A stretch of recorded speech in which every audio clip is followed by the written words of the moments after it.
This Rumi quote came up today and it felt very poignant, and I want to give this warning for what I'm about to say in this video.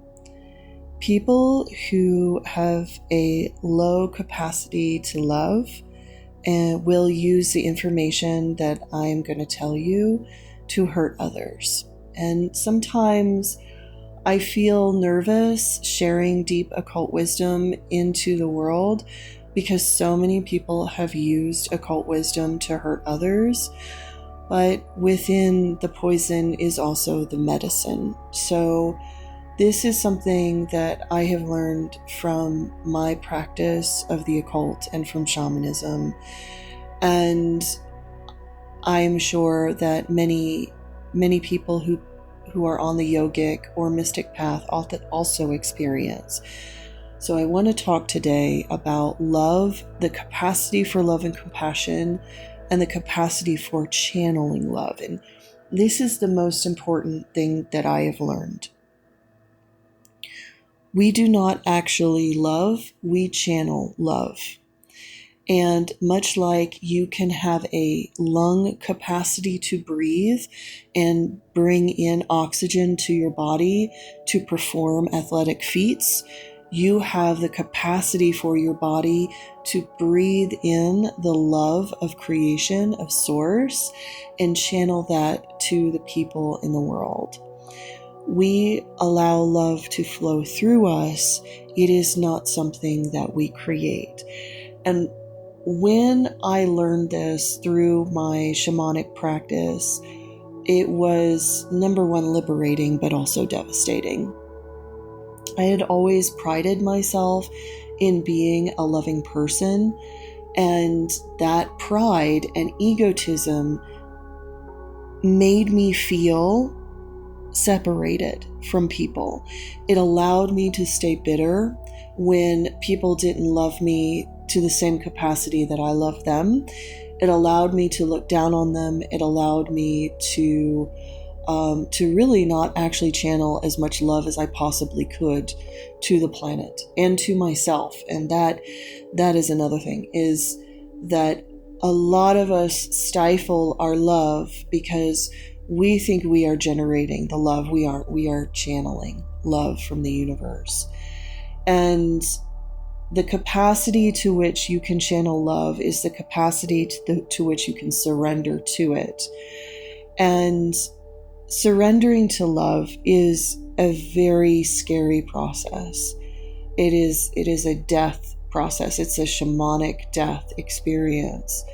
And when you do, you realize the things that were keeping you from actual vulnerability and love for others and for yourself is a lack of the ability to connect to the universe and to yourself. Love ultimately comes from connecting to your body. That's why mothers are considered the greatest channelers of love, because they bring forth a new soul with a new body into this world. And the care and the sacrifice that a mother gives to nourish and nurture a new body in this world is the love of creation. That is the love of creation, allowing a new life to come into this world. If the mother is harmed, or if she doesn't have the skills to channel love because of her wounds, then the infant learns a very low form of love, maybe a transactional form of love, or just a very trickle. It's almost like you learn how to breathe through a straw instead of actually breathe with a wide mouth. And I do think of love as air.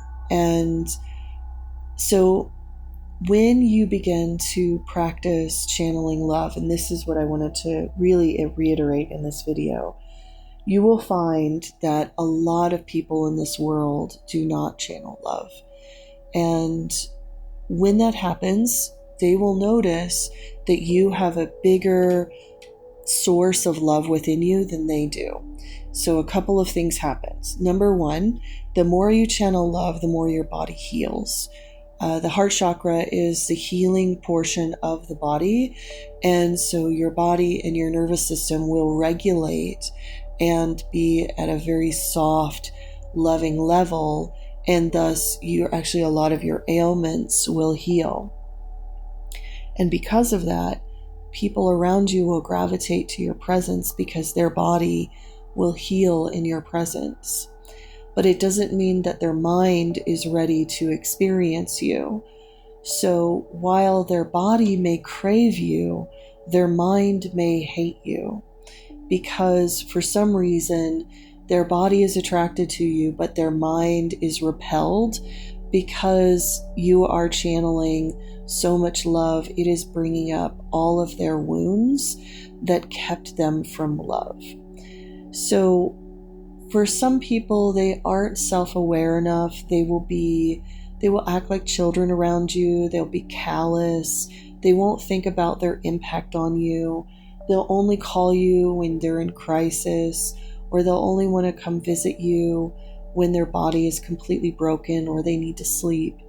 And they'll often say things like, oh, you calm me down. You make me feel grounded. You make me remember myself. All of those things. You aren't making them do it. What it is their body is able to regulate itself in your presence. And because you are channeling so much of the love of creation, their body begins to as well, because it's aligning with yours, and they're beginning to heal. And so you need to know that the more you channel the love of creation, the more people will use you, and also the more their egos will not like you at all. Now, the reason why this is used by people who are very narcissistic or self-serving is that they use this information to hurt others and to say, oh, see, you crave me, you need me, and thus I'm better than you. And that is not the case.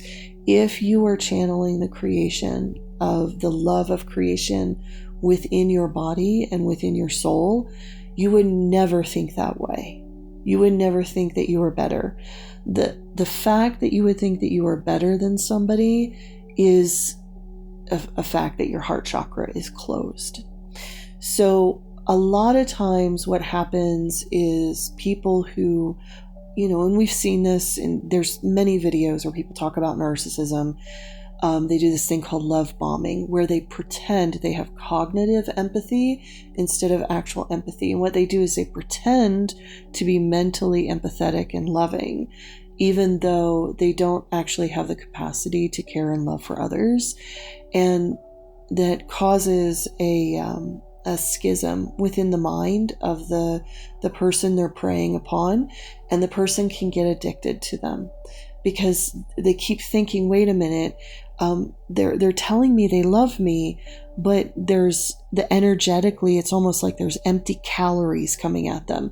And it's one of the reasons why if you eat junk food, you gain a lot of weight, because there isn't any nutrition in those calories. And it's the same with somebody who is preying upon others using cognitive empathy. They are giving you nutrient-free food, like energetic food, but it doesn't have any nutrients. It doesn't have real love in it. Your body feels it. Your mind doesn't understand it. Your mind can easily be tricked. And from what I'm noticing in doing yogic healing and pranayama and healing the chakras, this is a lot of the illusion of Maya. The illusion of Maya is that we think things are love, but they actually aren't.